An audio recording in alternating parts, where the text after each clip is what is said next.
Hi hello welcome to news eight Telugu channel. This is Paritala Murthy. So వానలు వానలు వానలు విపరీతంగా పడుతూనే ఉన్నాయి. రాత్రి అయితే వర్షం కురుస్తానుంది. ఇప్పుడు కూడా వాటర్ శబ్దం మీకు వినపడుతూ ఉంటుంది. కొంచెం ఆడియో అటు ఇటు అయితే కొంచెం హెడ్ ఫోన్స్ పెట్టుకుని క్లియర్ గా వాల్యూమ్ పెంచుకొని వినండి ప్లీజ్, రిక్వెస్ట్. ఫస్ట్ మనం ఎన్నో సీజన్స్ చూసాం.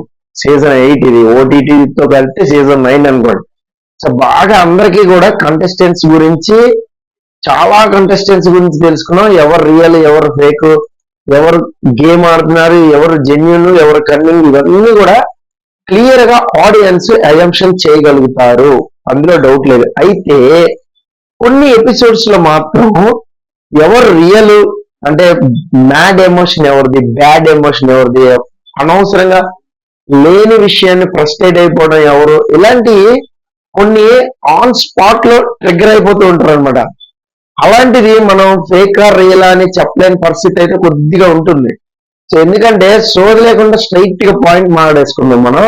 సో నామినేషన్స్ లో నాకు ఎవరు బాగా అనిపించారు అనేది నేను చెప్పేస్తా. ఎందుకంటే పాయింట్స్ అందరూ కూడా బాగానే విన్నారు. మనం వీళ్ళు ఇది అన్నారు, వీళ్ళు ఇది అన్నారు, వీళ్ళు ఇక్కడికి వచ్చారు, వీళ్ళు కిచెన్ లోకి వచ్చారు, ఇదంతా కాదు.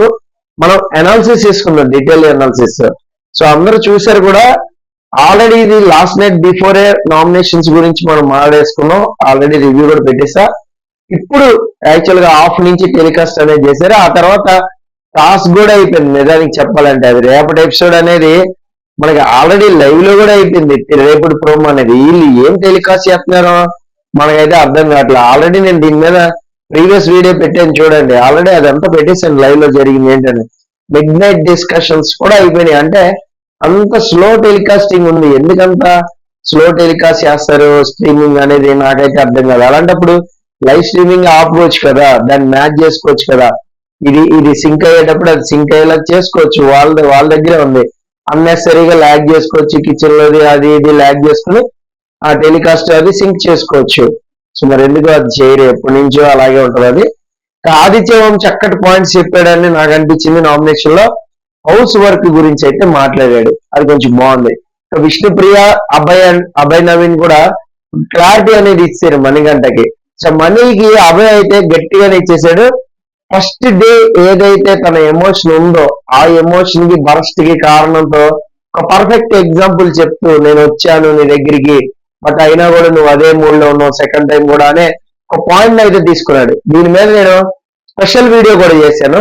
అంటే కొంచెం బాగా అనిపించింది ఆ పాయింట్. సో ఆ వీడియో చేశాను. ఆ వీడియో ఖచ్చితంగా చూడండి. తర్వాత పృథ్వీకి ఇంకా మనీకి గట్టిగానే పడింది. అలాగే ఒక విషయం మీరు అబ్జర్వ్ చేశారో లేదో నాకు తెలియదు కానీ, మణికంఠ నామినేషన్స్ అప్పుడు క్లాప్స్ కొడుతుంటే ఎవరైనా గట్టిగా యష్మి కానీ అటు విష్ణుప్రియ కానీ బా పర్ఫెక్ట్ పాయింట్ అని కొడుతుంటే ఇరిటేట్ అవుతున్నాడు. మీరు దీనికి క్లాప్స్ కొట్టుకోవచ్చు అని ఒకసారి అన్నాడు కూడా. అలాగే యష్మి గౌడ పై మనోడు కౌంటర్ చేస్తానే ఉన్నాడు. యష్మి గౌడకి మండుతూనే ఉంది. మళ్ళీ ఒకసారి మనీపై పాయింట్స్ చెప్తుంటే ఎగ్జైట్ అయిపోతుంది తను. సూపర్ సూపర్ అని క్లాప్స్ కొట్టేస్తుంది. అలాగే నైనిక కూడా చాలా గుర్రుగానే ఉంది మనీ పైన. ఇలా అందరూ కూడా శత్రువులాగా అయితే మారిపోయాడు మణికంఠ. ఎప్పుడైతే తన పాస్ట్ గురించి సిన్సియర్ గా నేను ట్రాన్స్పరెంట్ అని చెప్పాడు, అప్పుడు అందరూ కూడా ఫీల్ అయ్యారు, ఒక ఎమోషన్ అనేది తీసుకుని వచ్చారు. ఇక్కడ ఇంకొక పాయింట్ చెప్తా ఏంటంటే, ఈవెన్ నేను కూడా తను చెప్తుంటే ఫీల్ అయ్యా. యాక్చువల్గా తన ఫ్లాష్ బ్యాక్ కానీ తనకి ఏదైతే ఉందో పాస్ట్ ఎక్స్పీరియన్స్ కానీ చెప్తుంటే నేను బాగా ఫీల్ అయ్యా. ఏవిలో కూడా మనం చూసాం. అయినా కూడా అది అతనికి పెద్ద పెయిన్, అందులో డౌట్ ఏం లేదు. తను పెట్టుకున్న విగ్గురు కూడా తీసేసి ఇలా క్లిప్స్ ఉంటాయి, యాక్చువల్లీ వీవింగ్ అంటారు దాన్ని, అది కూడా తీసేసి నేను ఇంతకంటే ట్రాన్స్పరెంట్ గా ఉండలేని బిగ్ బాస్ అన్నాడు అంటే తన గేమ్ ఎంతలాగా ఆడుతున్నాడు అనేది మనం అర్థం చేసుకోవచ్చు. ఈ ఒక్క ఎపిసోడ్ గురించే మాట్లాడుతున్నా.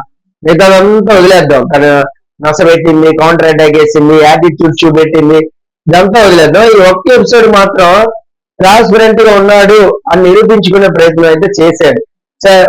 నేనైతే ఇది ఫేక్ ఎమోషన్ అని నేను అనుకోవట్లేదు. ఎందుకంటే గేమ్ ఎలా ఆడాలి, ఎలా ముందుకు వెళ్ళాలో, ఎలా మూవ్ చేయాలో నాకు అర్థం కావట్లేదు. ఎంతకంటే ఓపెన్ అప్ అయి ఏం ఆడతాం అనే పాయింట్ అయితే వచ్చాడు. కానీ ఈ ఎమోషన్ ఎక్కడ వాడాలో అక్కడ వాడుంటే మాత్రం తన గ్రాఫ్ వేరే రేంజ్ లో ఉండేది. వాడు ఉంటే మాత్రం సీజన్ కు హీరో అయిపోయి ఉండేవాడు. సో అందులో ఎలాంటి డౌట్ లేదు. ఇప్పుడు ప్రజెంట్ నెగిటివ్ గా జనాలకి పోర్ట్రే అవుతుందేమో అని భయపడుతున్నాడు.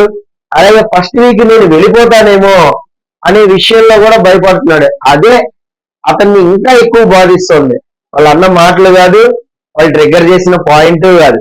సో నేను ఎక్కడ ఎలిమినేట్ అయ్యి వెళ్ళిపోతానో ఆ విషయం చెప్పేశాడు కూడా. మళ్ళా నేను శనివారం వెళ్ళిపోతానేమో అనేది అంత ఎమోషన్ లో కూడా శనివారం ఎలిమినేషన్ అని గుర్తుపెట్టుకున్నాడు. చూడండి, ఈ విషయంలో అభయ్ నవీన్ గాని శేఖర్ భాష గాని చాలా క్లారిటీగా ఉన్నారు. తన విషయంలో చాలా క్లియర్ కట్ పిక్చర్ అనేది ఇచ్చారు. అలాగే విష్ణుప్రియ కూడా మణికంఠ నామినేట్ చేస్తూ అది నేను తీసుకోలేను, మీరు ఎక్కడ ఇలా లూజ్ టాక్ మాట్లాడతారో అని 3 రోజుల నుంచి మీతో తిరుగుతున్నా అనే పాయింట్ ఏదైతే అన్నాడో అక్కడ విష్ణుప్రియ పాపం తీసుకోలేకపోయింది. అంటే నాతో ఉన్నదంతా నువ్వు నేను ఎక్కడ లూజ్ టాక్ వాగుతానని చెక్ చేస్తున్నావా అని. అది చాలా పెద్ద మాట యాక్చువల్ గా. దాని మీద అయితే నాగార్జున క్లాస్ దిగే ఛాన్సెస్ ఉన్నాయి. దానికి విష్ణుప్రియ అయితే గట్టిగా ఫీల్ అయింది. అది కూడా ఫేక్ ఆటేనా, అది కూడా గేమ్ ఏనా అని అయితే అనిపించింది. ప్రతి దాన్ని game of point of view లో చూడటం, గేమింగ్ పాయింట్ ఆఫ్ వ్యూ లో చూస్తే బిగ్ బాస్ హౌస్ లో ముందుకు వెళ్ళలేరు బ్రదర్, అందులో డౌట్ లేదు. కూరలో ఉప్పు ఇంత అయింది కాబట్టి నువ్వు కావాలనే నాకు ఉప్పు ఎక్కువ వేసి పెట్టావు, అందరికి సమానంగా వేసి పెట్టావు, ఇది నీ గేమ్. ఇలా ఆడితే మజా అనేది ఉండదు. ఇంకా ప్రతిదీ గేమేనా, గేమర్ లాగా. ఈవెన్ సోనియా కూడా ఇదే చేస్తుంది, ప్రతిదీ గేమే కూడా. సో నాకు సీజన్ 6 లో ఇలాగే గుర్తొస్తుంది. ఆదిరెడ్డి ఎలాగే ఆడాడు, అలాగే గీతు రాయల్ అలాగే ఆడింది. నేను గేమ్ ఆడటానికి వచ్చా, గేమే ఆడతా, టాస్క్లే ఆడతాం. టాస్క్లు ఆడకపోతే ఎందుకు, ఇక మీరెందుకు, ఇక్కడ బాండింగ్ కాదు, ఇక్కడ పక్కా లేదు, ఎమోషన్ లేదు, నేను ఫేక్ గేమే ఆడతా, నేను దాన్ని ఏమంటారు డిసిప్లైన్ గాను అన్డిసిప్లైన్ గానే ఆడతా, అన్ఫేర్ గానే గేమ్ ఆడతా అనేసేది గీతు రాయల్. ఛాన్స్ దొరికినప్పుడల్లా సో మనోడు ఏంటంటే ఈవెన్ సోనియా కూడా ఇదే గేమ్ ఆడుతుంది. సోనియా అయితే ఛాన్స్ దొరికినప్పుడల్లా ఏం చేస్తుంది, మీరు గ్రూప్ గేమ్ ఆడుతున్నారని అటుపోట్రై చేసేస్తుంది. తనకి ఆ పాయింట్ దొరకాలి అంతే. ఈవెన్ విష్ణుప్రియ టఫ్ ఫైట్ ఇచ్చింది నామినేట్ చేసేటప్పుడు, కానీ అది ఎందుకో కొంచెం ఆర్గ్యుమెంట్ పాయింట్లెస్ గా పక్కకి వెళ్ళిపోయింది అనిపించింది. ఇంకా విష్ణుప్రియ ఓపెన్ అప్ అయ్యి గట్టిగా క్లాస్ దిగితే బాగుండేదా, అంటే టఫ్ ఫైట్ అంటారు చేసిన బుల్ ఫైట్ లాగా అలా చేస్తే బాగుంటుందని అయితే నాకు అనిపించింది. ఇక నెక్స్ట్ ప్రేరణ నామినేషన్స్ అయితే బాగానే అనిపించింది. మణికంఠకి కరెక్ట్ పాయింట్ చెప్పింది. ఎందుకంటే మీరు నెగిటివిటీ ఎక్కడ ఉంటుందో దానికి ముందు వరుసలోకి వచ్చేస్తున్నారు. అదే పాజిటివ్ గా మనం ఏదైనా చెప్పాలనుకున్నప్పుడు మాత్రం బ్యాక్ వెళ్ళిపోతున్నారు. అప్పుడు మాత్రం మీరు ఎందుకో లైమ్ లైట్ లో ఉన్నట్లే ఇక్కడ మాత్రం సలహాలు ఇచ్చేస్తున్నారు. అదే పాజిటివ్ కనెక్షన్ ఉంటే కలిస్తే బాగుంటుందని తెగేసి మరీ చెప్పింది. అదైతే నాకు బాగా నచ్చింది. అలాగే ఇక్కడ సోనియా కూడా బాగానే టఫ్ ఫైట్ డిఫెన్స్ అనేది చేసింది. బట్ కొంచెం మన పైత్యాన్ని ఇంకోసారి అక్కడైతే చూపించింది. పైత్యానికి పరాకాష్ట అనుకోవచ్చు, అది వేరే విషయం. ఇక్కడ పాయింట్ ఏంటి అంటే ఈ ఎంటైర్ నామినేషన్ ప్రక్రియ ఏదైతే ఉందో అందులో మణికంఠ బరస్ట్ అవ్వడాన్నే మనకి హైలైట్ చేశారు. దాన్నే ప్రోమోగా కూడా చూపించారు. సో ఆ ప్రోమోలు కూడా దంచికొట్టారు, బ్రేకుల్లో దంచికొట్టారు. ఏదో ఉందిరా అంటే వ్యూవర్ ని థర్డ్ డేనే బిగ్ బాస్ వైపు తిప్పుకున్నాడు అనమాట. ఇందులో బిగ్ బాస్ బాగా సక్సెస్ అయ్యాడు. అది మనగంటికి ప్లస్ అయిందా మైనస్ అయిందా ఫేకా రియల్ పక్కన పెట్టేద్దాం, బిగ్ బాస్ కి మాత్రం ప్లస్ అయింది. అయితే మణికంఠ లాస్ట్ వీక్స్ వరకు ఉంటే మాత్రం, అంటే ఫైనల్ ఒక 5 వారాలు 6 వారాల వరకు, అంటే ఒక 10 వారాలు సస్టైన్ అయితే మాత్రం సర్ప్రైజ్ గా మేబీ ఏమన్నా వాళ్ళ మిసెస్ ని వాళ్ళ కూతుర్ని హౌస్ లోకి తీసుకొస్తారా అని కూడా నాకు అనిపిస్తోంది. సో అది కూడా బిగ్ బాస్ బాగా క్యాష్ చేసుకునే రేటింగ్ అమాంతం తెచ్చుకునే ఎపిసోడ్ అయితే అయ్యే ఛాన్స్ ఉంది. జంటలు కలిపిన హౌస్ అయిపోతారు మాకు ఫస్ట్ టైం. అలాగే శేఖర్ భాష ఉన్నప్పుడు చాలా మంది ఏదో కామెంట్ చేశారు, నాకు లావణ్యం పంపిస్తుంది ఇంకా అడ్డిపరిచారు, బిగ్ బాస్ ఒక మజా అనేది వస్తుంది, సోషల్ మీడియాలో రచ్చని మన హౌస్ లో చూడొచ్చారు. అది ఎవరో కామెంట్ చేశారు, అది కూడా భలే అనిపించింది నాకు, ఎందుకో చెప్పాలనిపించింది. కానీ అది కుదరదేమో అనుకుంటున్నాను నేను. ఒకవేళ పంపిస్తే మాత్రం తేలిపోద్ది రేటింగ్. ఏమైనా ఈసారి నామినేషన్స్ లో మాత్రం 6 ఉన్నారు. వారిలో డేంజర్ జోన్ లో మాత్రం నాకు 3 కనపడుతున్నారు అబ్బా. ఎవరంటే సోనియా, పృథ్వీ ఇంకా బేబక్క. ఈ 3లోనే ఎలిమినేషన్ జరిగే ఛాన్సెస్ హెవీగా ఉన్నాయి. అలాగే next week wild card entry కూడా ఉండే ఛాన్స్ ఉంది. అది కూడా జంటగా 2 పంపిస్తారు అని ఒక టాక్. అది ఎవరు రాబోతున్నారు ఏంటి అనేది మనం క్విక్ వీడియోలో మాట్లాడుకుందాం. ఓకేనా? నాకు తెలిసి విష్ణుప్రియ, మణికంఠ, శేఖర్ భాష సేఫ్ జోన్ అంటే గ్రీన్ జోన్ సేఫ్ అయ్యే అవకాశాలు ఉంటాయి. సో మిగతా ముగ్గురు అయితే డేంజర్ జోన్ ఎలిమినేట్ అవుతారని అనిపిస్తుంది ఎలిమినేషన్ లో. లేదా ఫస్ట్ వీక్ కాబట్టి మనమే చెప్తున్నాం మొట్టమొదటిసారి గణేష్ చతుర్థి ఉంది కాబట్టి, గణపతి వినాయక చవితి ఉంది కాబట్టి మేబీ ఏమన్నా నో ఎలిమినేషన్ కూడా పెట్టే ఛాన్స్ కూడా ఉంది. సో మరి ఆ ట్విస్ట్ ఏంటనేది చూద్దాం.